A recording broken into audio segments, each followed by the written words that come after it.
जनता, चाहे कहीं की जनता भोली भाली होती है, उसको ये पता नहीं होता है भाई, वो अपने बेटा को प्यार करने। अब मेरे बारे में क्या बोल रही है जनता, किसी के बारे में बोलेगी, क्योंकि उसको हकीकत पता ही नहीं है। तो टिकट शो के नाम पे इन लोगों ने मुझे बुक ही नहीं किया था। और जब इनका परमिशन फेल हुआ, सरकार ने कोविड की वजह से परमिशन इनका रद्द किया, इनको मना किया कि आप कार्यक्रम नहीं कर सकते हैं। आपसे कितना दिन पहले एग्रीमेंट हुआ था यहाँ पर आने का? मेरा तो 5-6 दिन पहले ही ये कार्यक्रम तय हुआ है, राइट ना? 5-6 दिन पहले, और ये लोग 5-6 दिन पहले ही मुझे तय किए। मैंने वीडियो भी बनाकर 2 दिन पहले वीडियो बनाया, 16 तारीख को। तो 2 दिन पहले मैंने इनको वीडियो दिया था, तब तक इनको पता चल चुका था, तब तक इनको पता चल चुका था कि परमिशन रद्द है, प्रशासन हमें ये कार्यक्रम नहीं करने देगी। उसके बावजूद भी इन लोगों ने, मैं यहां तक आ गया, उसके बावजूद भी ये पूरे दिन टिकट काटते रहे और मुझे पता ही नहीं है कि टिकट कट रहे और टिकट पे ये कार्यक्रम है, और लोगों को सिर्फ गुमराह करते रहे। और उसमें नुकसान ये हुआ कि 4 स्कॉर्पियो लोगों ने जला दिया। इसमें मैं पब्लिक जनता को मैं बिल्कुल दोष नहीं बोलूंगा, क्योंकि इन लोगों ने गुमराह जनता को भी किया और मुझे भी किया।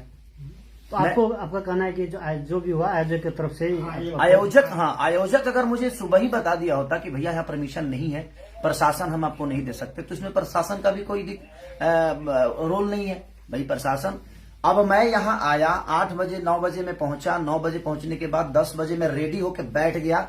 जैसे निकलना चाहा, पूरी प्रशासन, पूरे होटल को घेर लिया गया कि आप कार्यक्रम करने जा ही नहीं सकते। तो मैं प्रशासन को तोड़ के तो नहीं जाऊंगा, क्योंकि मैं आउट ऑफ इंडिया हूं। ये इंडिया तो है नहीं, ये बिहार तो है नहीं, यूपी तो है नहीं। अब प्रशासन बोल रहा है कि आप जा ही नहीं पाओगे, आपको नहीं जाने देंगे हम, क्योंकि वहां पे कोई व्यवस्था नहीं है। अगर आपको कुछ हो जाएगा तो भाई उसका जिम्मेदार तो हम पे आ जाएगा। जो प्रशासन, नेपाल की प्रशासन निकम्मा है, और नेपाल की प्रशासन ने खेसारी लाल यादव को सुरक्षा नहीं दिया, तो हम अपने पे रिस्क नहीं लेंगे, इसलिए आप यहां से नहीं जा सकते। और मैं अभी वही कपड़ा पहन के बैठा हूं सुबह से, अभी खाना तक मैंने नहीं खाया कि कितने लोगों को प्रॉब्लम हुई होगी। मेरे जितने भी बंदे वहां थे, कोई ऐसा आदमी नहीं था जिसको चोट नहीं लगी है, सबको चोट लगी है, क्योंकि पब्लिक को कहीं ना कहीं खेसारी लाल यादव चाहिए था, और मैं उसी के लिए आया भी था। इसमें मेरी कोई गलती, आयोजक ने एक शब्द अभी तक, जो मेन आयोजक है, अभी तक मिलने नहीं आया मेरे से। क्या नाम है भैया उनका? क्या नाम है उनका? श्रवण जी अभी तक मिलने तक नहीं आए। पूरा नाम क्या है उनका? किसका? श्रवण जी का? सरवण चौधरी है उसका नाम। श्रवण चौधरी। तो श्रवण चौधरी अभी तक मेरे से मिलने तक नहीं आए। हम लोग सारे लोग अभी तक खाना तक नहीं खाए। सुबह सब लोगों ने नाश्ता करके और कार्यक्रम के लिए जा रहे थे हम लोग। और जनता, अब जनता के नजर में ये चीजें लग रही है कि मैं आया नहीं। अभी आप देख ही रहे हैं ना कि यहाँ पे हैं, ये भी हैं हमारे प्रशासन, यहाँ के प्रशासन भी, हमारे एसपी साहब के, जो हमारे प्रशासन के लोग हैं वो भी हैं। ऐसा नहीं है कि मैं गलत हूं, मैं किसी का काम लेता हूं तो मैं अपने जीवन में मैं 24 घंटा वर्क करने वाला इंसान हूं। लेकिन कहीं ना कहीं ये कार्यकर्ता लोगों ने जनता को भी बेवकूफ बनाया और मुझे भी बेवकूफ बनाया। आज कम से कम 1.5 करोड़ का नुकसान हुआ सिर्फ खेसारी लाल यादव के। 4 स्कॉर्पियो को जला दिया गया। इसमें दोष जनता को मैं कैसे दे सकता हूं? इसमें दोष तो इनका है। हमारे सारे इंस्ट्रूमेंट तोड़ दिए गए, हमारे लड़कियों को चोट पहुंची, तो इसमें दोष ना उन जनता का है और ना ही हमारा है देखा जाए, और ना ही यहाँ के प्रशासन का है, ना ही सरकार का है। जब सरकार आपको पहले कोविड की वजह से मना कर दिया, तो ये कार्यक्रम आपको पहले ही रद्द कर देना चाहिए। जब 2 दिन पहले ही आपकी परमिशन रद्द की गई, तो आपको पहले जनता को बता देना चाहिए कि कार्यक्रम, या मुझे ही बोलते कि भाई एक बार लाइव आकर बोल दीजिए कार्यक्रम कैंसिल हो गया। जैसे आप अभी कोविड तो नेपाल और इंडिया दोनों तरफ ही एक ओमिक्रॉन का जो एक संक्रमण है, एकदम तीव्र रूप में आगे बढ़ रहा है। तो जैसे आप लोग का एग्रीमेंट हुआ, उस समय आपने नहीं पूछा था कि मतलब इस ढंग का? देखिए, मैं बोला भी था, इन लोगों से बोला भी था कि क्या कोविड का कोई प्रॉब्लम तो नहीं है ना? तो नहीं सर, वहां परमिशन हमें मिल गया है। तो जब सरकार परमिशन इनको कार्यक्रम के लिए दे दिया, तो मैं भी निश्चिंत हो गया कि हो सकता है कि वहां इतनी महामारी नहीं होगी। तो मैं क्लियर हो गया कि जब सरकार का लेटर, मेरे पास प्रशासन का लेटर ऑलरेडी आ गया कि हाँ परमिशन है, कार्यक्रम होगा। इन लोगों ने मुझे यही बोला था कि मेला का कार्यक्रम है, ये नहीं बोला था कि टिकट काट रहे हैं। ये नेपाल में आपका आगमन पहली बार है या कितने? नहीं, मैं ये तीसरी बार आया हूँ मैं। विराटनगर खास करके? नहीं, विराटनगर में पहली बार आया हूँ। बाकी वीरगंज में बहुत बार आया हूँ, 1-2 बार ऐसे भी आया हूँ और 1-2 बार कार्यक्रम करने जैसे के लिए। आप बता रहे हैं 1.5 करोड़ करीब का सामान आपका जो नुकसान, हाँ नुकसान हुआ, तो अब क्या इसके बाद क्या आप? इसके बाद लोगों के अंदर जो छवि मेरी बर्बाद हुई, लोगों के दिमाग में तो ये बैठ गया ना कि मैं नहीं आया। देखिए, एक मैं अपने जीवन में अपने छवि के लिए हमेशा काम करता हूं और हर आदमी करता है, लेकिन किसी और के वजह से जनता को परेशानी हो। मैं आज तक जनता को परेशान करने वाला कोई काम नहीं किया। मैं मनोरंजन करने वाला आदमी, हमेशा उनको खुशी देने का काम करता हूं। और आज इन लोगों की वजह से लोगों के नजर में मेरी छवि खराब हो। लोगों के नजर में लगा कि खेसारी लाल यादव आया ही नहीं, जबकि सुबह 7 बजे से मैं होटल पे हूं, 8 बजे से। अब इससे आपका एक जो फैन फॉलोइंग है उसको भी नहीं, जनता को हकीकत पता चलेगा तो जनता बेवकूफ थोड़ी है।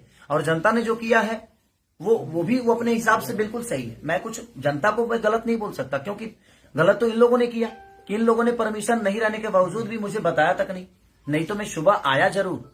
मैं बिना कार्यक्रम किए मैं लाइव आ जाता कि प्रशासन की वजह से कार्यक्रम रद्द हो गया है, आप लोग नहीं आइएगा कार्यक्रम में, तो लोग नहीं आते। लेकिन इन लोगों ने बताया ही नहीं। सर, उस पर साइन भी करना होगा ना। हाँ, तो वो सारी चीजें हैं। और अभी कार्यकर्ता में एक आदमी आया और वो सुबह से मेरे साथ यहाँ पे थे, लेकिन अभी वो गायब हो गए। ये है सुमित जी नाम है उनका, वो भी गए थे रिसीव करने, वही हमें बॉर्डर से हमें अंदर किए। तो मेरी इसमें गलती 1% की नहीं। व्हाट्सएप लोकेशन से लेकर हर डिटेल वही दे रहे थे हमें। और ये सुबह 7 बजे भी हमें नहीं बता रहे हैं कि प्रोग्राम कैंसिल हो गया है सर, प्रशासन ने मना कर दिया है, सरकार ने मना कर दिया है। इन लोगों ने गुमराह रखा हमें गुमराह किया कि नहीं आप आइए, कार्यक्रम होगा। तो आपका आगे का जो अब इसके बाद का क्या आपका क्या करेगा, क्या कुछ चीजों से लेते हैं आप? इसके बाद जैसे आपका क्षति हुआ, आपका एक हिसाब से क्षति तो आयोजक ही देगा ना। अब क्षति जो हुआ है गलती इनकी है, इनको तो पूरे जनता का पैसा लौटाना चाहिए। जनता की क्या गलती है भाई?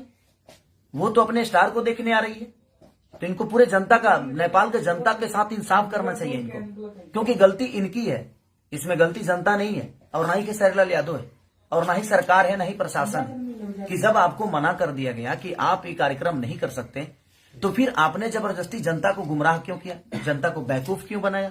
खेसारी लाल यादव को बताया क्यों नहीं?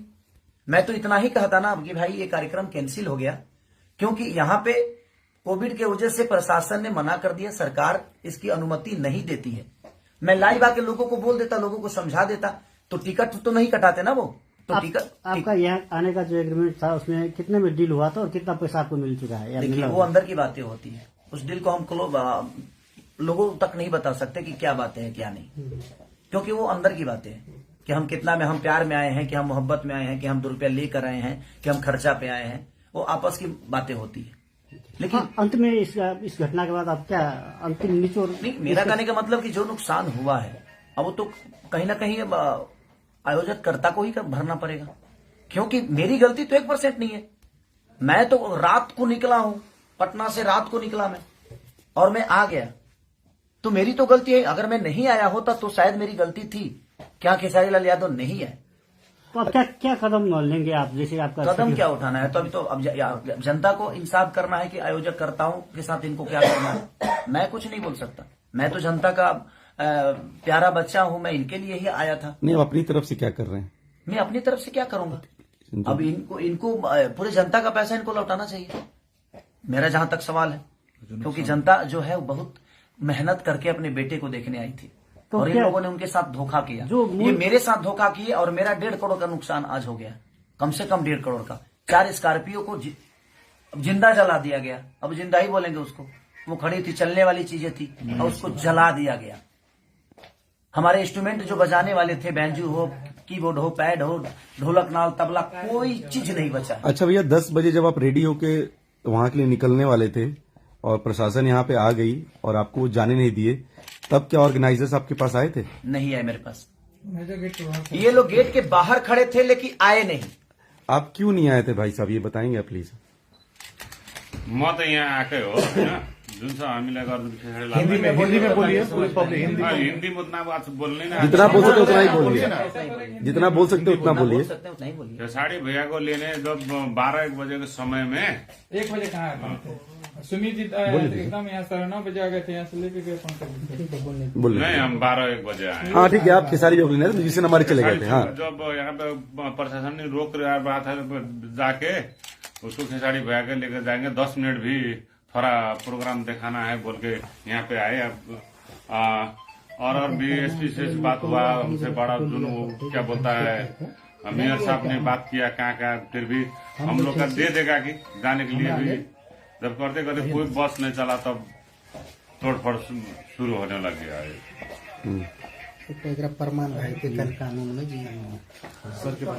तो चलिए, और भैया का बहुत योगदान रहा हमारे लिए, दिल से थैंक यू भैया को। और यहाँ के मेयर है ये मंत्री जी हैं, मंत्री जी प्रदेश का मंत्री हैं। तो मंत्री जी ने भी बहुत कोऑपरेट किया, और हम सर को भी धन्यवाद देंगे कि क्योंकि वो आए हमारे लिए इतने रात मनीष जी बेचारे, और इन्होंने भी अपना योगदान दिया मुझे। लेकिन हमें योगदान इनके तरफ से नहीं मिला, और मैं पूरी जनता से मैं क्षमा प्रार्थी मांगता हूं कि मेरी गलती नहीं है, आप लोग मुझे दोषी ना समझें, क्योंकि मैं आपके प्यार और आपके मोहब्बत के लिए, आपके मनोरंजन के लिए दिनों रात मेहनत करता हूं और हमेशा करता रहूंगा। और इन लोगों की वजह से, इसमें बताइए, अगर मैं आया और मुझे प्रशासन, पूरे नेपाल के प्रशासन 20 लोग आकर घेर लिए कि आप नहीं जा सकते, क्योंकि कोविड के लिए ऑलरेडी कार्यक्रम कैंसिल किया गया था, ये लोग जबरदस्ती कर रहे हैं और हम आपको नहीं जाने देंगे। तो कहीं ना कहीं मैं क्या कर सकता हूँ? मैं तो आउट ऑफ इंडिया हूँ, यहाँ की प्रशासन को नहीं जानता, यहाँ की कानून को नहीं जानता, तो गलती तो इन्होंने किया। तो इसके लिए मैं आपका गुनहगार नहीं हूँ, मैं आया जरूर था सिर्फ आपके मोहब्बत के लिए। तो जिनके मन में मेरे लिए नफरत है, ये आप एक बार सच्चाई जान लीजिए कि हाँ, मैं कहाँ से गलत हूँ। अगर मैं आया और 10 लोग घेर कर कह दे कि आप नहीं जा सकते, अगर नॉर्मल इंसान घेर के कहे तो मैं हो सकता है कि मैं लड़ जाऊं, लेकिन मैं इंडिया, यहाँ नेपाल के गवर्नमेंट से तो नहीं लड़ने आया था, यहाँ के प्रशासन से झगड़ा करने तो नहीं आया था। तो इसलिए ये चीजें हुई है, तो उसके लिए मैं क्षमा प्रार्थी हूँ कि मुझे अफसोस इस बात का है कि मैं आकर भी और आपके सामने कुछ कह नहीं पाया, कुछ गा नहीं पाया। क्या मुझे दुख नहीं है इस बात का? मुझे भी इस बात का दुख है। जितना आप दुखी हैं उससे कई गुना ज्यादा दुखी मैं हूं, क्योंकि मैं आके भी और आपका मनोरंजन नहीं करा पाया, ड्यू टू सिर्फ रीजन हमारे कार्यकर्ता लोग, जिन्होंने मुझे 2 दिन पहले भी नहीं बताया, यहाँ आने के बाद भी नहीं बताया। नहीं तो मैं लाइव आके सारी चीजें क्लियर करके और आपको घर पे ही रोक देता कि आप मेला में मत आइए और टिकट कटाने की आपको जरूरत नहीं है। ये टिकट की भी बातें मुझे नहीं बताया कि हाँ टिकट शो है, और इन लोगों ने टिकट भी काटा, और आज ये बता रहे हैं कि हमारा रिकवरी कैसे होगा। कोई ट्रस्ट है उसके, ये ट्रस्ट है कोई इनका, उसके लिए इन्होंने कार्यक्रम कराया था। तो मुझे बता देने में इनका क्या जाता? अगर बता दिए होते तो शायद मैं उसी हिसाब से आप यहाँ पे आता, या मैं मना भी कर सकता था कि नहीं हम ऐसा काम नहीं करेंगे।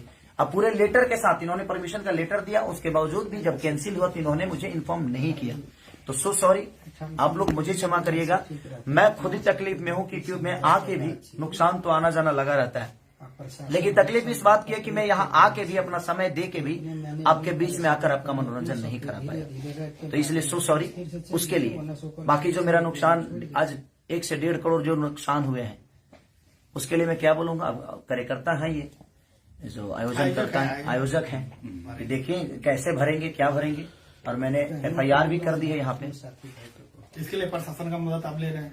हाँ, प्रशासन का मदद तो, चोट लगी, और जिन लोगों को उस कार्यक्रम में चोट, जिस जनता को चोट लगी है उस कार्यक्रम के दौरान, मैं ईश्वर से प्रार्थना करता हूं कि आप लोग स्वस्थ रहें और सुरक्षित रहें, जल्दी आप ठीक हो जाएं, क्योंकि बहुत लोगों को चोट लगी है। मेरे टीम में किसी को ऐसा नहीं है कि मेरे टीम में किसी को चोट नहीं है, सबको चोट लगी है। लेकिन उसके बावजूद मेरे टीम के बाद भी मेरी जो जनता, जो भगवान स्वरूपी जनता है, जिसको भी चोट लगी है, उसके लिए मैं दिल से दुआ मांगता हूं कि आप जल्दी से स्वस्थ हो जाएं। Thank you so much.